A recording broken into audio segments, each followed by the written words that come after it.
va? Ça va. Piété, droit et liberté avec Frédéric Bérard à C'est jamais pareil. Avocat, docteur en droit et chroniqueur avec nous un mercredi sur deux. Frédéric Bérard, bonjour. Bonjour Frédéric. Comment ça va?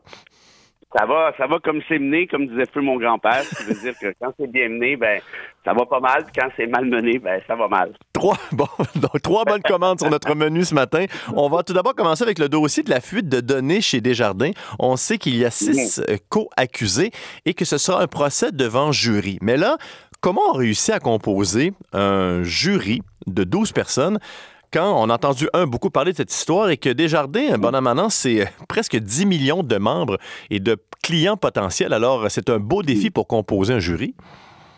Oui, parce qu'il faut savoir qu'un jury se doit d'être impartial, d'être neutre, d'être indépendant, donc idéalement dénué de tout biais, qu'il soit positif ou négatif. Et on sait que c'est un sacré job, notamment quand on a une nation comme la nôtre qui est relativement petite, mathématiquement parlant. Là, on n'est pas tout à fait 9 millions.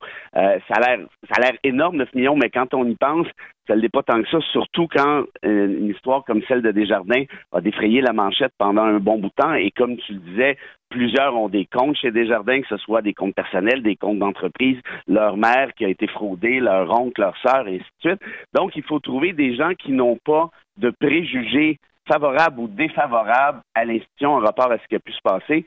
Évidemment, gros job. Et peut-être le parallèle à faire avec ça, c'est, si tu te souviens, l'affaire de Guy Turcotte, qui avait été accusé et condamné pour avoir tué ses enfants. L'histoire avait tellement fait la manchette, beaucoup plus que celle de Desjardins, à mon sens, à l'œil comme ça, que là, il fallait trouver 12 jurés qui n'avaient pas de préjugés défavorables à Guy Turcotte.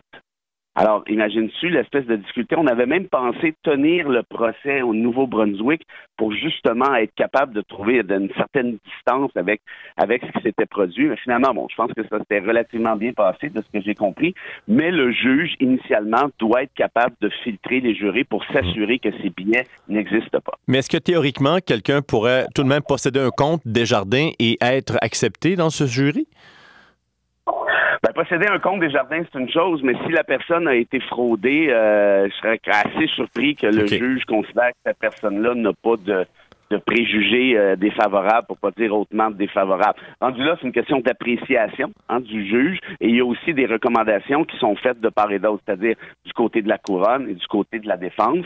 Mais bien franchement, si quelqu'un a été fraudé, par définition, il est victime, je pense qu'on devrait l'exclure. Mais ce que je voulais dire, est-ce que tous les membres de Desjardins seront automatiquement écartés du processus? Donc, je comprends qu'il y aura une enquête, il y aura des questions, mais ça veut dire qu'ils ne seront pas écartés automatiquement, là.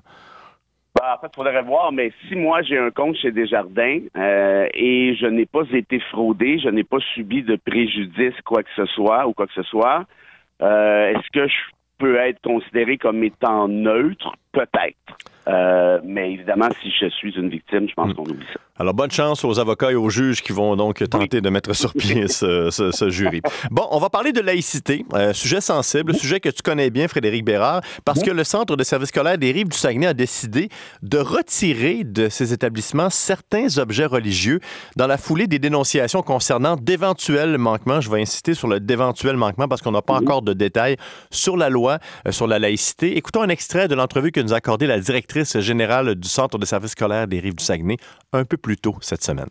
Ce sont 2 tableaux qui ont été retirés là, d'une des 3 classes d'histoire là, qui figurent dans cet établissement-là. C'est des tableaux à caractère religieux, là, donc je pourrais pas vous dire là, grosso modo ce que ça représentait, mais il y avait des symboliques religieuses. Donc, dans le cadre de l'application de la loi là, que vous connaissez très bien, dans le cadre du monde scolaire, là, on a demandé à ce que ça soit retiré.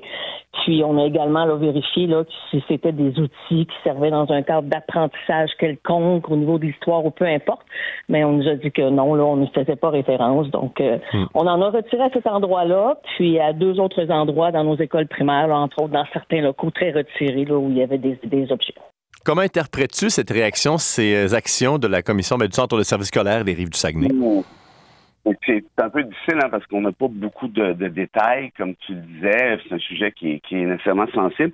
Je pense qu'il faut se rappeler ceci. Ce qui est interdit en vertu de la loi sur l'instruction publique, c'est de faire du prosélytisme. Le prosélytisme, c'est quoi? C'est encourager quelqu'un à acheter, entre guillemets, ta religion, lui enfoncer ta religion dans la gorge. Bref, est-ce qu'un tableau liturgique fait en quelque sorte du prosélytisme?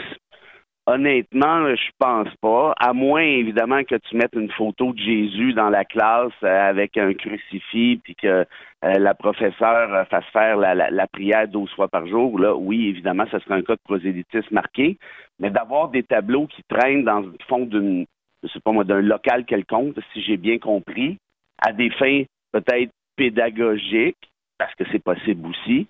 Ça, j'y verrais pas de problème. Moi, j'ai l'impression ici qu'on essaie peut-être de laver plus blanc que blanc, peut-être en réaction, et là, c'est une hypothèse, je le sais pas, là, mais peut-être en réaction à ce qui s'est passé à Bedford, puis on se dit, nous, on veut pas se faire achaler avec ça, alors, mais honnêtement, j'ai l'impression que la réaction est peut-être disproportionnée dans l'optique où quand même que tu as des tableaux de représentants justement Jésus ou peu importe qui il y avait ou je ne sais trop qui. Je pense pas que ce soit du prosélytisme à proprement. Mais est-ce qu'on confond, à ton avis, la loi sur l'instruction publique et la loi sur la laïcité? Est-ce qu'il y a un mélange un peu dans tout ce dossier? Absolument. Absolument, parce que dans le cas de Bedford, on l'a bien vu, la loi 21, la loi sur la laïcité de l'État, qui n'est pas une vraie loi sur la laïcité, à mon avis, parce que la laïcité, c'est quoi? C'est d'assurer la neutralité alors que sur la loi 21, lorsqu'on parle de la loi 21, on parle simplement d'individus et on ne parle pas de l'État comme tel. C'est un petit peu technique, là, mais ça pour dire que dans Bedford, c'était un cas de prosélytisme.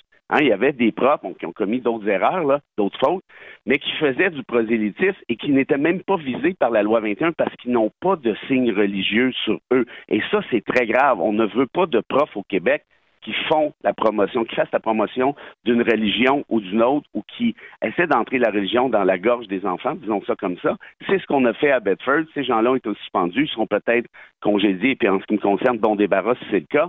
Mais pour le reste, je pense qu'il faut justement distinguer un et l'autre, parce que la loi 21 ne parle pas de prosélytisme, contrairement à la loi sur l'instruction publique. C'est déjà une faute grave pour un prof de faire du prosélytisme. Et dans le cas qui nous occupe, de ce que je comprends, on parle beaucoup plus de la loi sur l'instruction publique que la loi 21. Et on va terminer avec ton préféré. En fait, c'est la première fois, je croyais jamais dire ça, que j'ai trouvé un point commun entre toi et Donald Trump. Parce qu'on sait ton amour pour l'État de droit et tu sais que Donald Trump a remporté une grande victoire pour l'État de droit en début de semaine. Donc, vous êtes maintenant de meilleurs amis. Écoute, tu m'as fait peur là, pendant 2-3 secondes. J'essayais de voir qu'est-ce que tu avais pu trouver.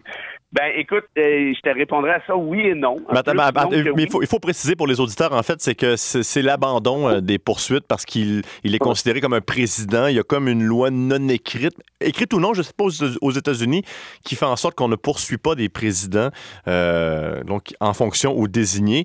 Et Donald Trump a mentionné que c'était une grande victoire pour l'État de droit. Alors, comment tu réagis? Comme d'habitude, toutes les fois que Donald parle d'État de droit, c'est un peu loufoque, pour pas dire particulièrement absurde, parce que c'est quoi l'État de droit essentiellement? Il y a 3 conditions. La première, c'est qu'il y a une seule loi qui s'applique à tous. Que tu t'appelles Tremblay, que tu t'appelles Bérard, que tu t'appelles Trump, si tu es dans un régime X, la loi va s'appliquer à toi, que tu sois président ou non. Ça, c'est 1. 2, tout le pouvoir politique prend sa source dans la règle de droit. C'est-à-dire que pour agir, un ministre, un premier ministre ou un président, doit avoir une espèce d'assise légale qui lui permet de. La 3e condition reconnue, c'est que ça prend une séparation des pouvoirs, ça prend un pouvoir judiciaire indépendant, neutre, impartial, qui est capable de te taper sur les doigts. Est-ce que dans ce cas-ci, on peut vraiment considérer que c'est un État de droit, que l'État de droit a été respecté? Moi, je te dirais que c'est tout à fait le contraire. Parce que c'est justement le fait qu'il soit président élu qui lui permet de s'extirper de la poursuite. Est-ce que le pouvoir judiciaire aux États-Unis peut être considéré maintenant comme indépendant et impartial en regardant ce qui s'est passé avec la Cour suprême?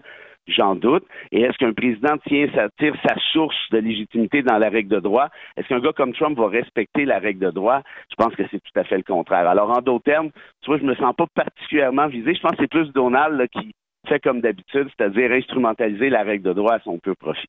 Il est toujours clamé des victoires à gauche et à droite. Donc, ce que je comprends, c'est pas demain que vous irez prendre une bière ensemble là, à la taverne. Écoute, rendu là, s'il m'invite, ça sera un plaisir d'essayer de comprendre le personnage, mais je pense que ça va prendre plus qu'une bière. Donc, on vous souhaite un bon café tout de même ce matin pour commencer cette journée. Frédéric Bérard, un plaisir. On se reparle au début du mois de décembre. Très réciproque. À bientôt. Bye-bye. Pour nous écouter en direct, où que vous soyez, téléchargez l'application Radio-Canada Audio et choisissez votre région. 8h27, petite